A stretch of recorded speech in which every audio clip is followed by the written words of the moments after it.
ഒരു രാജ്യത്തിൻ്റെ മുഴുവൻ അധ്വാനമാണ് റഫറി ഇവിടെ ഇല്ലാതാക്കിയത്.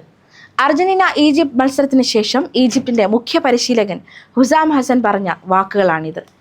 ഈ ലോകകപ്പും അർജന്റീനയിലേക്ക് തന്നെ വീണ്ടും എത്തുന്നതിന് വഴിയൊരുക്കുന്നത് ആശങ്കയോടെയാണ് ഓരോ കാൽപന്ത് ആരാധകരും നോക്കിക്കാണുന്നത്. അറ്റ്ലാന്റയിലെ സ്റ്റേഡിയത്തിൽ നടന്ന മത്സരത്തിൽ 78 മിനിറ്റ് വരെ ഈജിപ്ത് 1-നെതിരെ 2 ഗോളുകൾക്ക് മുന്നിൽ നിൽക്കുകയായിരുന്നു. റഫറി ഫ്രാൻസ ലെറ്റക്സ്റ്റിയർ എടുത്ത തീരുമാനങ്ങളാണ് ഈജിപ്തിനെ ചൊടിപ്പിച്ചത്. ഈജിപ്ത് 1-0 മുന്നിൽ നിൽക്കുമ്പോൾ മുസ്തഫ സിക്കോ ടീമിന്റെ 2ാമത്തെ ഗോൾ നേടി. എന്നാൽ കളി ആരംഭിച്ച് അധികം വൈകാതെ ലിസാൻഡ്രോ മാർട്ടിനസിനെതിരെ ഫൗൾ നടന്നുവെന്ന് കാണിച്ച് വാർ ഇടപെട്ട് ആ ഗോൾ റദ്ദാക്കി.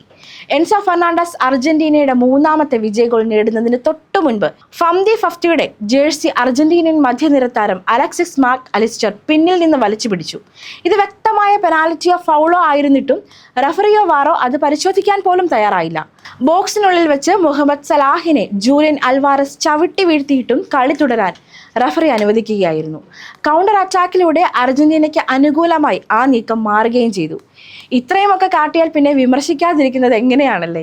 എന്നാൽ ഈ ആരോപണ ശരങ്ങൾ ഒരിക്കലും മെസ്സിക്കെതിരെയോ അർജന്റീന ടീമിനെതിരെയോ അല്ല, മറിച്ച് ഒരു മാഫിയ തലവനെ പോലെ എല്ലാം പിന്നിൽ നിന്ന് നയിക്കുന്ന ഫിഫ പ്രസിഡന്റ് ജിയാനി ഇൻഫാന്റിനോയ്ക്കെതിരെയാണ്.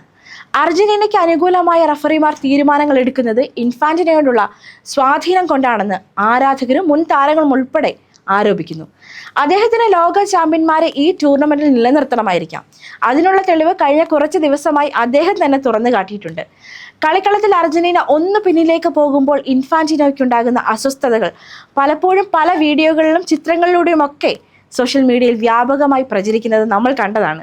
നിസ്സാരം ഒരു ഫോട്ടോയുടെ പേരിൽ ഒരാളെ വിലയിരുത്തുന്നത് ശരിയല്ല. അഴിമതിയോ മത്സരത്തിൽ കാണിക്കുന്ന കൃത്രിമത്വമോ സംബന്ധിച്ച ആരോപണങ്ങളെ പിന്തുണയ്ക്കുന്ന തെളിവുകളൊന്നും തന്നെ ഇതുവരെയും പുറത്തു വന്നിട്ടില്ലെങ്കിലും മറ്റു രാജ്യങ്ങൾ നിലവിൽ ആശങ്കയിലാണ്. കൂടാതെ ലോകകപ്പിന്റെ ക്വാർട്ടർ ഫൈനലിൽ ഫ്രാൻസും മൊറോക്കോയും തമ്മിൽ നടക്കുന്ന നിർണായക മത്സരത്തിലെ പ്രധാന ഓൺ ഫീൽഡ് റഫറിമാരുടെ പേരുകളാണ് ഇപ്പോൾ പുറത്തു വരുന്നത്. അതിലെന്തപ്പോ എന്നല്ലേ ട്വിസ്റ്റ് ഉണ്ട്. Main referee Facundo Tello, assistant റഫറിമാർ Juan Pablo Belatti, Gabriel Chade, fourth official Dario Herrera. ഇവർക്കെല്ലാവർക്കും ഒരു പ്രത്യേകതയുണ്ട്. സൂക്ഷിച്ചു നോക്കേണ്ട ഉണ്ണി, ഞങ്ങൾ എല്ലാവരും അർജന്റീനയിൽ നിന്നുള്ളവരാണ്. എന്താ അല്ലേ?